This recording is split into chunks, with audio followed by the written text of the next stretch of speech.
Kansas City wins by their biggest margin of victory all season. A 2-touchdown victory over a playoff-eliminated 3-11 Browns team. So was it worth it? The reigning Super Bowl champs improved to 13-1, the best record in the NFL, but at the cost of their quarterback's legs. We're back on ankle watch for the third season since Mahomes took over as the starter. So let the saga begin. What is up, Chiefs Kingdom? Happy Victory Monday. I'm Hayley Lewis, and this is Chiefs News Daily. Kansas City is right on track to pick up the 1 seed with another win yesterday, but as they enter the toughest stretch all season, the champs could be doing so without their star quarterback. Sunday kicked off a 3-game slate in the span of just 10 days, and a high ankle sprain could derail the finish of a historic season. Let us break down the severity of the injury and hear from Coach Reid as well as Patrick Mahomes himself. But first, give us a like and subscribe right here on the KCSN YouTube channel, and let's get this one going. Welcome back to this year's edition of Ankle Watch, one of the most watched sagas since 2019 when Mahomes first aggravated his ankle on the national stage. In the fourth quarter of yesterday's 21-7 win over the Cleveland Browns, quarterback Patrick Mahomes exited the game limping after getting rolled up on when his protection in the pocket collapsed. He did not return to the field. Instead, backup QB Carson Wentz closed out the victory for the Chiefs. Now, it makes sense after getting rolled up on by a 325-pound defensive tackle while simultaneously taking a hit from the front and being bent backwards. Now, Mahomes was able to get up on his own, and he hobbled off to the sideline where he was ruled questionable to return. Now, from the perspective of the broadcast, if you were watching, it looked as if the 3-time Super Bowl champ and Coach Reid made the call together to play it safe and send in Wentz. Mahomes was then shown later walking around on the sideline on his own shortly after with a taped-up ankle. Now, since the game concluded, here is the timeline of what we know. It was first reported by ESPN's Adam Teicher, tweeting out that Coach Reid said there is no break in Mahomes' ankle, so the x-rays were clear. Reid added that Mahomes could have probably gone back into the game, and he wanted to, but they wanted to keep him out. Well, it's not broken. That's what I can tell. I mean, I just got off the field, so you know that's. So I'm gonna just see how it goes. I mean, it'll literally be day to day as we go forward. I don't know how much swelling he has or any of that. So, or what will come, from now till whenever. So, he probably could have gone back in. He wanted to fight about it, but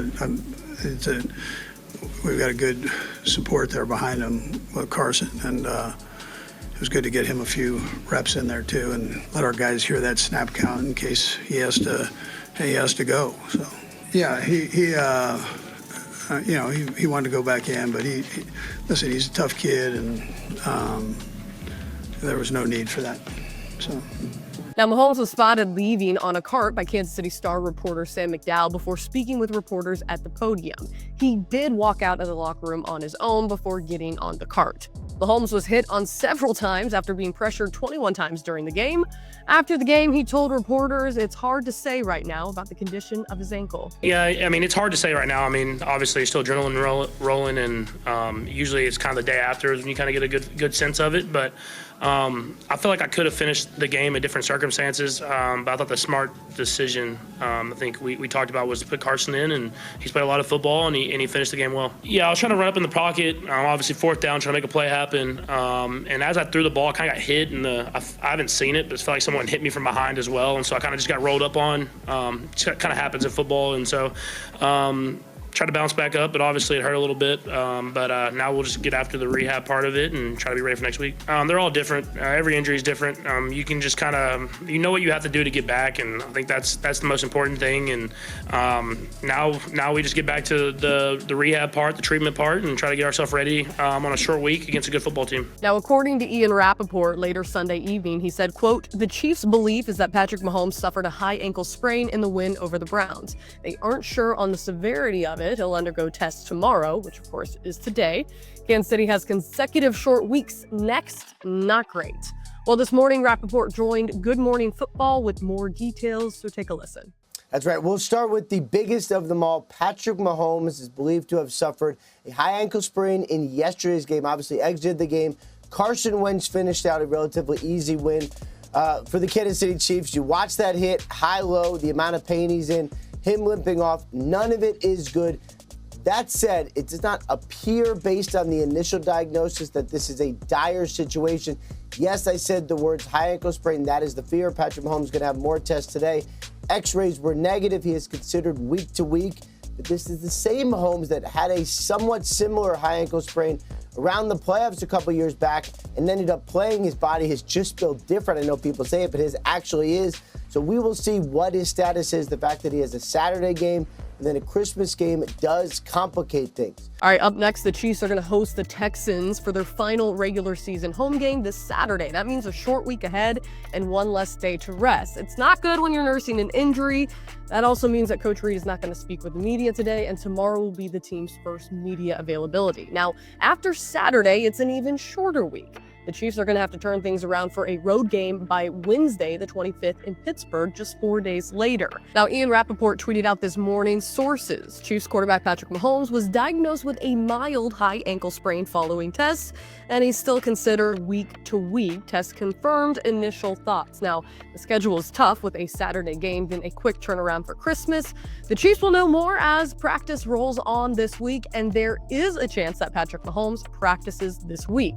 He's week to week, so his status this week is still in doubt. Most importantly, he will be fine long-term, a source has said. So the Chiefs have already clinched a playoff berth and the division. They are currently 2 games up from Buffalo. However, if the Bills end the regular season with the same record as Kansas City, Buffalo is going to get the 1 seed because they beat Kansas City back in week 11. Now, after beating the Lions yesterday, the Bills have the Patriots, then the Jets, and then the Patriots again to close out the regular season.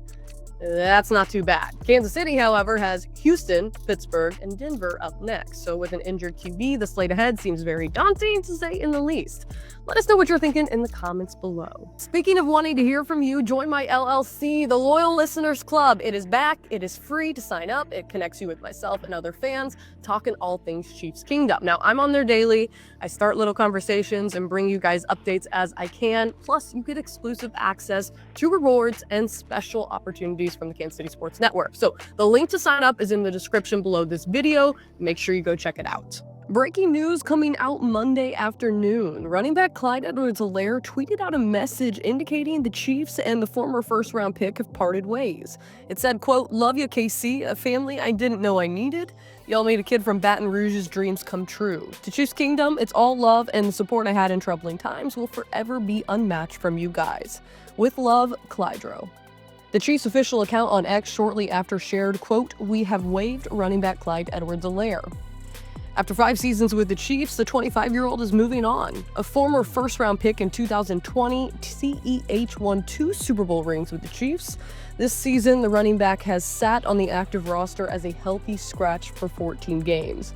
Before that, the veteran back started 32 games and played in 48 over the previous 4 seasons.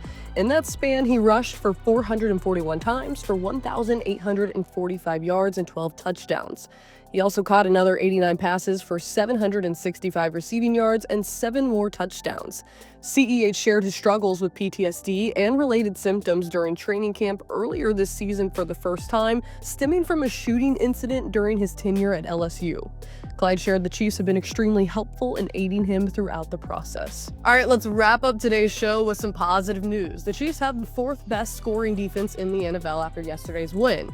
In the win, Kansas City's defense logged 6 takeaways, including 3 fumbles recovered, the most in a single game by the Chiefs since week 3 of the 2016 season. Kansas City is one of just 3 teams to force 6 or more takeaways in a single game over the last 5 years. Defensive coordinator Steve Spagnuolo shared earlier this week that he wanted to jack up the turnovers. The turnovers has been one thing that if you were saying, what would you like to change the most, it would be to jack up the turnovers. And we always say that catch the ones they throw to you. You know, so if that happens, we got to catch them. Although we could all put our brains together here. I don't remember too many actual drop balls that we've had. Would that be a safe statement? So we can't blame it on that.